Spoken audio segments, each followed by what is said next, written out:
성경의 예언 중에 오늘 현재 이 시간까지 인류 역사에서 성취된 예언에서 세상 사람 모두가 알고 있는 사건이 있습니다.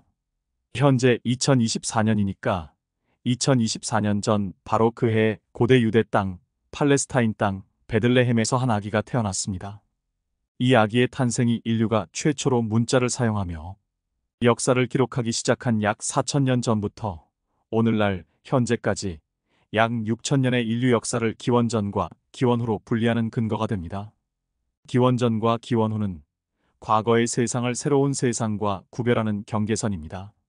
아기의 이름은 예수이며 호칭은 히브리어로 메시아, 헬라어로 그리스도입니다. 예수님의 탄생이 특별한 것은 태어나기 약 4000년 전에 태어날 혈통이 정해졌고 태어날 장소, 태어날 시기, 일생에서 할 일이 예언되어 있었습니다. 이 예언들에 대해서는 나중에 다시 다루겠습니다. 예수님은 예언된 대로 태어났고 일생에서 해야 할 예언된 모든 일을 이루셨습니다. 지금까지 세계 역사에서 소크라테스, 석가, 마호메트와 같이 큰 족적을 남긴 인물 외에도 인류 사회 전반에 큰 기여를 한 위대한 사람들이 있습니다. 이들 중에 예수님처럼 탄생이 예언되어 있고 일생에서 해야 할 일이 예언되어 있었던 사람은 한 명도 없습니다. 석가와 마호메트는 사후의 추종자들에 의해 신격화된 사람입니다. 또 구약 성경 다니엘 2장에는 고대의 바빌론 제국, 페르시아 제국, 헬라 제국, 로마 제국의 흥망성쇠를 예언했습니다. 이스라엘을 지배하고 박해했던 이 제국들은 한때 방대한 영토를 정복해서 통치했으나 예언한 대로 멸망했고 역사에서 사라졌습니다. 또 열왕기상 11장 27에서 32절에는 이스라엘 왕국이 다윗 왕의 아들 솔로몬 왕 사후에 북이스라엘 왕국과 남유다 왕국으로 분열될 것이며 두 왕국은 모두 결국에는 멸망할 것임을 예언했습니다. 이스라엘 왕국은 솔로몬 왕이 죽은 BC 931년에 두 왕국으로 분열함으로써 예언을 성취했습니다. 이사야 7장 8, 9절에는 북이스라엘 왕국의 멸망에 대해 예언했고 BC 722년 아시리아 제국의 사르곤 2세 왕이 멸망시킴으로써 예언이 성취되었습니다. 예레미야 25장 11절과 29장 10절은 남유다 왕국은 바빌론에 의해 멸망할 것임을 예언했고 BC 586년 바벨론 제국의 대왕 느부갓네살이 멸망시켰습니다. 다니엘 7장 26절에 따르면 예수님은 이스라엘이 로마 제국의 속국이 되어 있을 때 태어날 것이라고 예언되어 있었습니다. 예수 그리스도는 바로 그 시기에 탄생하심으로써 출생과 관련된 모든 예언을 성취했습니다.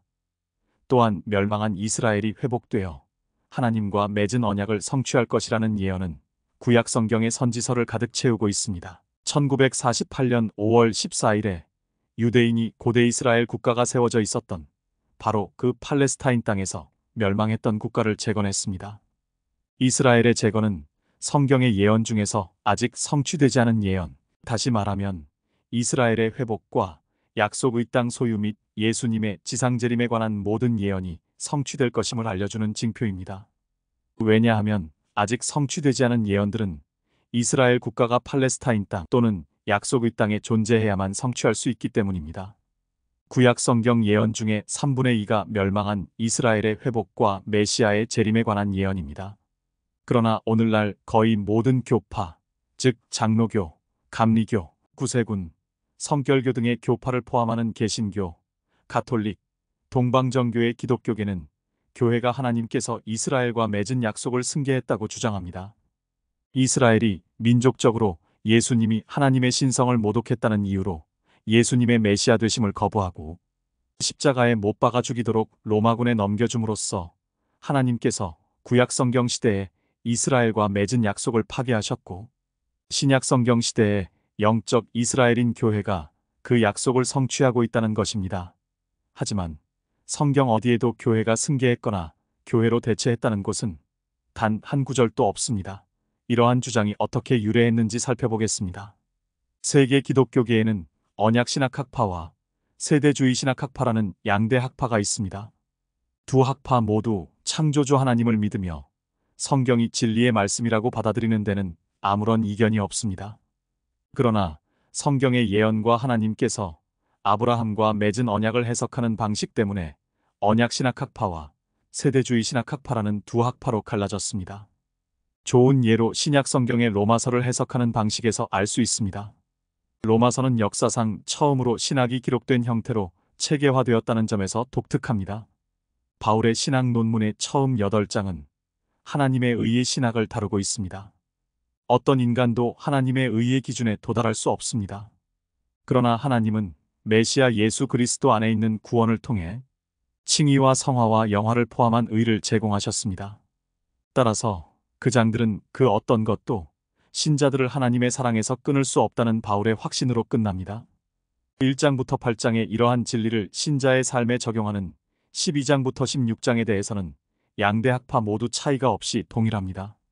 그러나 바울이 이스라엘과의 관계에서 하나님의 의를 언급하는 9장부터 11장에 대한 해석에서 차이가 발생합니다. 바울은 9장부터 11장에서 교회의 신원과 이스라엘의 정체성을 명확히 구별하고 동일시하지 않습니다.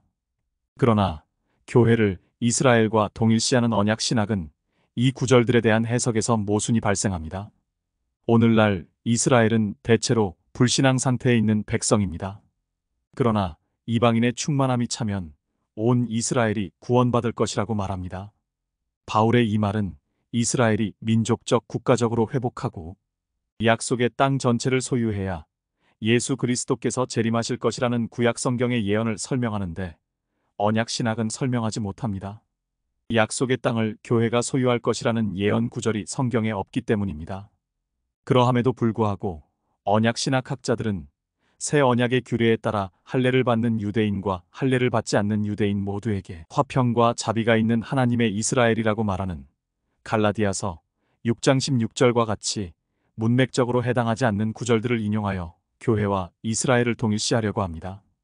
9장부터 11장에서 교회는 참 올리브나무에 접붙여진 야생 올리브나무 가지로 묘사됩니다. 참 올리브나무는 하나님께서 이스라엘의 약속한 축복을 받는 장소를 상징하며 올리브나무 가지는 이스라엘 민족을 상징합니다. 본래의 가지인 이스라엘이 예수님의 메시아 되심을 거부함으로써 참 올리브나무에서 꺾여졌고 꺾인 자리에 야생 올리브나무 가지인 교회가 접붙여졌습니다. 참 올리브나무에 접붙여진 교회는 하나님께서 이스라엘에 약속하신 영적 축복을 받습니다. 이는 예수님의 메시아 되심을 거부한 이스라엘의 완고함으로 인하여 원래 자기들이 있던 자리에서 교회가 영적 축복을 받는 것에 질투하여 원래의 자리로 돌아오게 하려는 하나님의 계획입니다. 접붙여진 교회가 스스로 지혜 있는 채 하지 말라고 하십니다. 이방인의 충만함이 차면 온 이스라엘이 구원받고 꺾인 참 올리브나무에 다시 붙여질 것이기 때문입니다. 이 구절들에서 이스라엘을 교회와 동일시하는 것은 계시된 말씀을 거부하는 것입니다. 오늘날 기독교계의 신학자 대다수는 언약 신학학파의 교리를 따릅니다. 세대주의 신학학파의 교리를 따르는 신학자는 소수에 불과합니다. 그런데 참으로 흥미로운 것은 기독교계의 거의 모든 신자가 두 용어에 대해 들어보지 못했거나 들었다고 하더라도 교리적으로 무슨 차이가 있는지 잘 모른다는 것입니다. 게다가 언약 신학은 신학자들의 해석 방식에 따라 또다시 언약 무천년주의, 언약 후천년주의, 언약 전천년주의라는 세 학파로 갈라졌습니다. 이처럼 기독교계는 세대주의 신학학파를 포함한 4개의 신학학파로 갈라져 있고 서로 다른 학파의 교리를 배척합니다. 이것으로 끝이 아닙니다. 4학파에서 파생되어 갈라진 교단은 현재 수백 개에 달합니다. 여기서는 수백 개의 교단을 파생시킨 4학파의 교리에 대해 개념만 설명하겠습니다. 먼저 언약 신학 교리의 기본 개념은 다음과 같습니다. 언약 신학은 성경을 영적으로 해석합니다. 언약 신학의 언약주의는 교회가 영적 이스라엘이라는 믿음을 강요합니다. 이스라엘과 교회를 동일시합니다. 구약 성경의 이스라엘이 교회이고 신약 성경의 교회가 이스라엘이라는 전제하에 성경을 해석합니다. 언약 신학자 중의 일부는 하나님의 왕국과 교회를 동일시합니다. 이 학파에서는 이스라엘 민족이나 국가에 해당하는 성경 구절을 영적으로 해석해 교회에 적용합니다. 교회에 해당하는 성경 구절에서 교회를 영적 이스라엘로 받아들입니다. 언약 신학은 언약 무천년주의, 언약 후천년주의, 언약 전천년주의라는 세 학파로 또다시 갈라지는데 이는 성경 전체에서 요한계시록 20장에 단 한 번 나오는 천년왕국에 대한 믿음을 근거로 하고 있습니다. 계시록 20장 1에서 10절에는 대환란 기간이 끝날 때 지상에 재림하신 그리스도가 사탄을 결박한 후 지상 왕국을 세우고 이스라엘과 함께 통치하는 천년의 기간이 끝나면 심판한다고 기록되어 있습니다. 언약 신학에서는 메시아의 재림이 천년왕국 이후에 있을 것이라는 믿음과 이전에 있을 것이라는 믿음에 대한 해석 방식을 두고 세 학파로 갈라지게 됩니다. 지금은 언약 신학의 세 학파의 교리가 어떻게 다른지 개론만 설명하고 자세한 내용은 나중에 다루겠습니다. 언약 신학의 세 학파 중에 언약 무천년주의는 천년은 없다, 즉 천년왕국은 없다라고 주장합니다. 이 땅의 문자 그대로의 가시적인 왕국은 없을 것이라는 의미입니다. 무천년주의는 메시아의 초림과 재림 사이의 시대를 천년왕국의 성취라고 말합니다. 예수님이 교회를 통해 영적으로 세상을 통치하고 있으며 교회가 세계를 복음화하면 메시아가 지상 재림하셔서 사탄을 심판하고 하나님의 왕국이 영원히 계속될 것이라는 교리입니다. 무천년주의자들은 성경 해석의 세 가지 기본 원칙을 따릅니다. 첫째, 성경은 영적으로 해석한다. 둘째, 이스라엘에 대한 구약 성경 약속들은 교회에서 성취된다. 셋째, 천년왕국은 성경에서 표적과 상징의 책인 계시록의 20장 외에 어디에서도 찾을 수 없어 상징적으로 해석한다. 오늘날 세계의 신학자 대부분은 무천년주의적 교리를 지지합니다. 이들은 모두 칼뱅주의자입니다. 언약 후천년주의 교리의 기본 개념은 다음과 같습니다. 성취되지 않은 구약 성경의 많은 예언이 메시아의 천년왕국에서 성취되지 않고 성령의 권능으로 복음을 전파하는 지상교회의 영광스러운 시대에 성취될 것으로 봅니다. 천년왕국은 교회가 복음 전파를 통해 세워질 것이며 따라서 후천년주의라는 말은 천년왕국이 세워져야만 비로소 그리스도께서 재림하신다는 의미입니다. 후천년주의자들은 천년왕국이 그리스도의 승천과 함께 시작되었고 그리스도께서 지상 재림할 때까지 계속될 것이라고 말합니다. 그러므로 천년왕국이 그리스도의 초림과 함께 시작되어 재림으로 끝날 것임을 믿는 믿음을 가지고 있습니다. 천년은 문자 그대로 천년에 국한하지 않고 복음이 모든 민족을 정복하는 시기, 완전한 평화의 시대가 포함된 복음 시대 전체를 의미한다고 합니다. 후천년주의자들은 성경 본문에 대한 상징적 해석을 고수합니다. 이스라엘과 메시아 왕국에 관한 구약 성경 예언들은 신약 성경의 교회에서 영적으로 실현되고 성취되었다고 여깁니다. 언약전 천년주의의 교리의 개념은 다음과 같습니다. 예수 그리스도가 통치하는 천년왕국과 천년기간을 문자 그대로 천년으로 해석합니다. 전천년주의는 그리스도께서 재림하신 이후 다가올 시대의 새하늘과 새 땅 계시록 21장에서 하나님의 구속 목적이 최종 완성되기 전까지 천년간 이 땅에서 통치하실 것이라는 교리입니다. 이것이 계시록 20장 1에서 6절을 문자 그대로 해석하는 것입니다. 이것은 세대주의적 전천년주의와 다르지 않으며 이러한 점에서 언약전 천년주의와 세대주의 두 학파의 견해는 일치합니다. 그러나 언약전 천년주의는 언약 후천년주의와 언약 무천년주의처럼 구약 성경을 영적으로 해석하고 교회를 새 이스라엘 또는 영적 이스라엘로 봅니다. 세대주의 신학 교리의 기본 개념은 다음과 같습니다. 세대주의를 무엇인지 이해하려면 세대주의자들이 사용하는 경륜이라는 용어를 정의해야 합니다. 필라델피아 성경대학의 학장인 클라렌스 이 메이슨 주니어가 정의한 경륜은 다음과 같습니다. 경륜이라는 단어는 문자 그대로 청지기 직분, 행정 또는 경제를 의미합니다. 그러므로 성경적 용법에서 경륜은 하나님의 마음과 뜻에 대한 특별한 계시에 대해 신성하게 확립된 청지기 직분을 말하며 이는 새로운 시대와 함께 처음 제정되며 전체 인간 종족 또는 하나님께서 특별히 계시하신 종족의 일부의 추가적인 책임을 가져다 줍니다.